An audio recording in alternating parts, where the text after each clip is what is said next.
Welcome back to the Mintner Method. I'm your host, Andrew Mintner, and on today's episode, we're going to break down the Big Ten matchup between Penn State and USC. So, in my opinion, overall, Penn State seems to always be like the most overrated Big Ten team every year. You know, you can pencil them in for 9 victories and 2 losses against Michigan and Ohio State. It's just every year it seems this way, and it's just they never get over the hump, right? Well, the thing that really stands out to me this year, as I touch base on in the preseason, is the offensive coordinator change and bringing in Andy Kotelnicki from Kansas was going to have a big effect. It was going to bring them into the modern era of college football. And the reason that is because they're going to use more motion, more play action, things like that. And that was going to unlock Drew Allar and, big pass plays, which it has. Okay.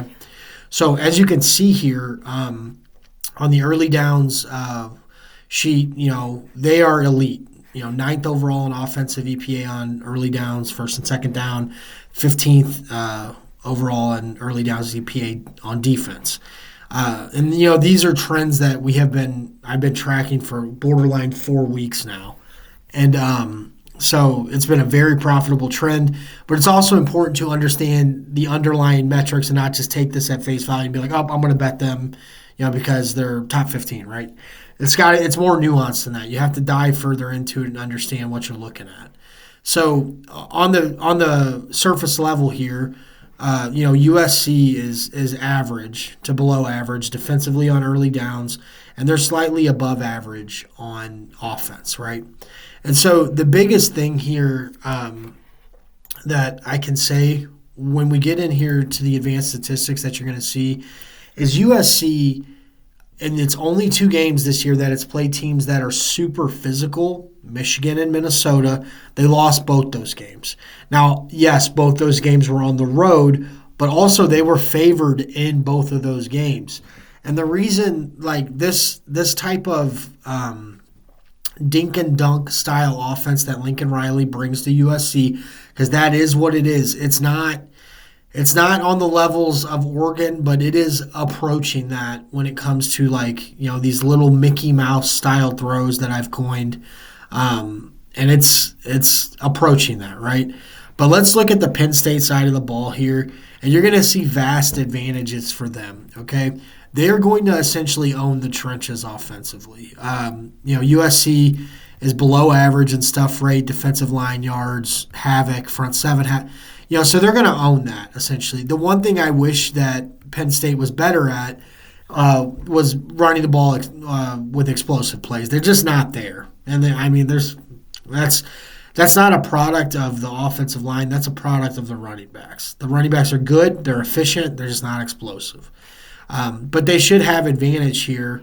Definitely in the efficiency side of it. They might break off a couple explosive plays, but that's just not the offense as it is.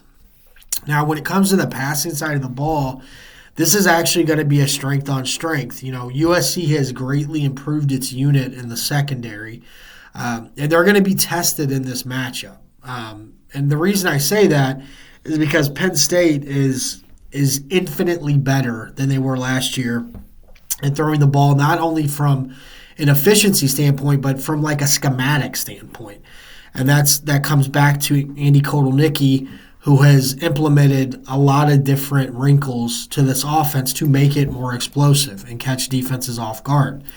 Now, when we look at the defensive side of the ball for Penn State and the offensive side of the ball for USC, again, not explosive. Okay, and as we dive into the overall quarterback depth profiles or passing depth profiles for the teams, you'll see exactly what I'm talking about. Now, the offensive line has been decent for USC. Very good offensive line yards, stuff rate. They're going to be tested, though, in this game. I don't really know how else to say that. They will be tested when it comes to this game, and we'll see whether or not they're going to be able to, put up, positive numbers and positive drives. Now, the biggest weakness for Penn State's defense is their secondary. But to put that in perspective, it's not like, oh, this is such a bad weakness. They're terrible. It's just a weakness like you do not expect. Like, this is a weakness for a playoff team. And, I mean, let's be real here. Penn State ain't winning the national championship, but they have aspirations to be a playoff team. And being 44th in efficiency and 77th in passing explosiveness allowed, that's just not going to cut it in the top tier, right? But luckily, they get USC and Lincoln Riley, who couldn't scheme up an explosive play if his life depended on it. 130th overall in explosive passing plays. And we will look more at that here shortly. All right. So when we go to the overall depth profile for the passing offenses, you're going to see that USC has a glaring thing here. 13th overall behind the line of scrimmage passes. That's 30.6% of their passes are behind the line of scrimmage. And, this isn't to pick on, behind the line of scrimmage type teams and stuff like that, but it's such an inefficient play that it cannot represent almost a third of your overall passing. It just cannot. Like the average for an EPA, the average EPA, we've done this in a previous video, is 0.1, negative, mind you, 0.18. Okay? That's the average, all right? The max is 1.175, which is like whatever, But just looking at the EPA for short attempts, the average is 0.094 positive. Like, that's infinitely more effective just to throw the ball forward. Like, I know, like, I'm getting ready to go off on a tangent, but I just have to, like, kind of let you understand that, all right? So when you look at the Mickey Mouse profile here, which I coined Mickey Mouse, my wife coined Big Dog throws, which I love. It's just amazing. 67.9% of their throws are 9 yards or less. That's 14th overall. And, I want to show you something right here. Penn State, on the other hand, does not throw the ball short of 9 yards a lot. 52.6% of the time, 123rd overall. Okay, but when they do throw it short, they are elite. 9th overall in EPA on these throws, 8th on 1 to 9 yards. Okay, just an astronomically different type of offense. And the reason they're able to be this efficient is because they're not living in those areas, for the vast majority of their offensive passes. And they're schematically just better built. So when we look at the big dog throw percentages, so you have medium and deep throws, so 11 to 19 yards and 20 plus, you're going to see a couple of things. Like USC is okay. They're decent here, right? 35th and 62nd. Not amazing, but they're okay, right? But again, they only do this 31% of the time. So when we come to Penn State, this is going to be the eye-opening thing. They're attempting passes between 11 and 19 yards 39.4% of the time. I cannot stress to you how much bigger of an impact that has than someone who is throwing the ball behind the line of scrimmage for almost or close to as equal as that. Obviously, 9% less is a decent amount, but I cannot stress that enough with you. They're 36th overall in EPA, right? And I know you're like, oh, well, 36, that's not that great. Well, it's .530, okay? So let's go over here, take a look. USC is negative .078 on those behind the line. We're talking so many more. It's just such a significant difference here. And then when we scroll over here to something even more impressive, they are first overall in EPA per deep attempt. Okay? That's expected points per attempt. So when they throw the ball 20 plus yards, their expected points per attempt is 2.5 points. That's insane. That's first overall. I would say they should throw it fucking more. Only throwing it 6.1% of the time. And so what they're doing here is they are setting up these big throws via play action via, motion, just misdirection, just beautiful wrinkles and schemes. Okay? All right, so let's dive into the defensive side of it so you can kind of understand just my overall point of view here. Okay, Penn State. Can they defend these behind the line of scrimmage passes? 39th, not elite, but still good enough, right? Short EPA on short, 77th. That's not great. Really should be a lot better. They need to be a lot better. All right, when we look at USC, they're actually really good at getting to the ball on 1 to 9 yards. They rally to the ball. They're fast, gang tackling defense. All right. This is where Penn State struggles, in the medium area. But until it can be proven that USC is actually going to take advantage of that, I have a lot of question marks, right? And then when I come down here, USC is elite in the medium area, right? Which is where Penn State is going to try to challenge them. But then I look at this and I'm like, holy shit. 101st overall on passes of 20 yards or more down the field. That gives me a giant concern. I have to sit here and think, okay, who has a better coaching staff, right? I don't really like James Franklin, but I like Andy Kotelnicki as a offensive coordinator, if you have not caught on to that vibe through this whole video. And so for me, I have to think they're going to unleash Drew Allar on some of these plays. And they're going to have the potential for these gigantic plays simply because they will have the advantage running the ball also. As we have noted already in the advanced statistics, not great in defending the run. All right, so let's keep circling, okay? So USC's coming off the Minnesota loss, traveling here, back home, trying to regroup, right? Penn State coming off the UCLA win. Not super impressive, mind you, as I will say I was underwhelmed watching it. But for what it's worth, the score was 27-3 until they gave up a garbage touchdown. So when I'm looking at this, we go to the odds, and I'm pretty sure it's like 3 or 3.5, right? That's the Ohio State. There we go, 3.5. Excuse me. And so I just cannot wrap my brain around why I would want to take USC in this situation. I understand they're at home, and I understand this is a far trip for Penn State. They're not used to traveling this far, and I get that.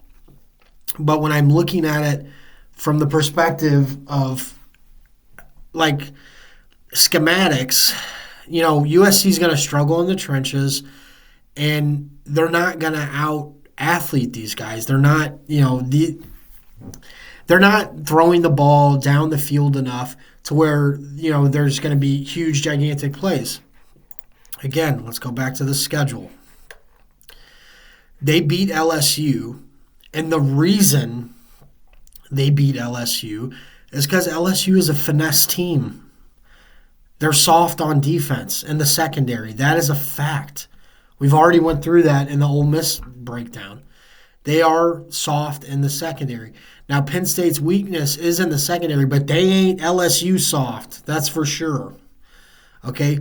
These games right here against Michigan and Minnesota are mind-boggling and eye-opening to me. Okay? Let's take a look real quick at some of the game logs so you can understand why this is concerning to me. All right? So first off, we have defensive rushing allowed, right? What happened in Michigan? They just got, steamrolled. 6.3 yards per attempt, 46 attempts, just asinine. And then what happened in Minnesota? 40 attempts, 4.83 yards per attempt. But the thing is, this offense is better than Michigan and better than Minnesota. Let's look at the passing side of it, okay? Now, I want you to understand that this number right here, that shit ain't happening against Penn State. 32 yards passing is not happening, okay? And I would venture to say that 169 is not happening either, okay? This team is going to open up, and Allar is going to have shots down the field to take advantage of. Now, let's take a look overall at what Penn State's done game log wise, so you can kind of garner, what we're looking at. Now, I understand they haven't really played anybody of great, detriment, but you have to play the schedule you play, and they've done really well in that schedule. This right here for Drew Allar, 10.7 yards per attempt, is insane. Look at last year, 6.8 yards per attempt. They were not attempting these type of passes. They were not implementing play action and motion and wrinkles that made defenses struggle and be on guard, right? So let's take a look overall at his game logs, and you'll see.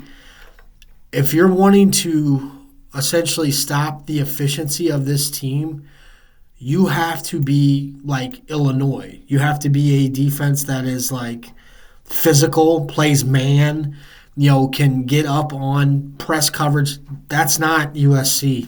That's not them. They're not going to do that. Okay?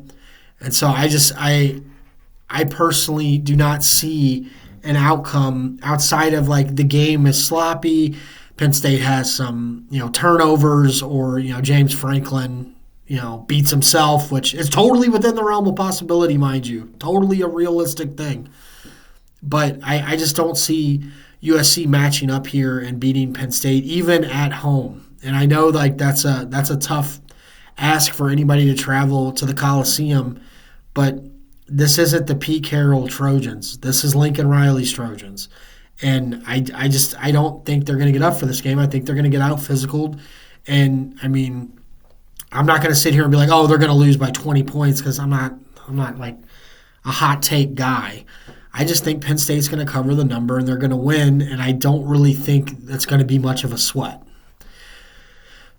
All right, so now that I'm done with my tangent, that's going to be it for this video. As always, if you enjoy the content, please subscribe, like, comment, share it with friends, loved ones, anyone who might be interested in it. I take suggestions for breakdowns. Obviously, this is a Friday video, so I'm not going to be able to do anything outside of what I put out today. When I do them earlier in the week, I love to get suggestions on Monday, Tuesday, or you can come back to the videos after the games are over for the next week.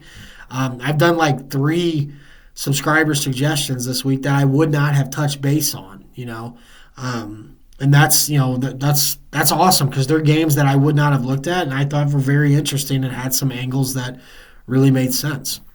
So, but other than that, thanks for watching, thanks for listening, and I'll catch you on the next one. Take care.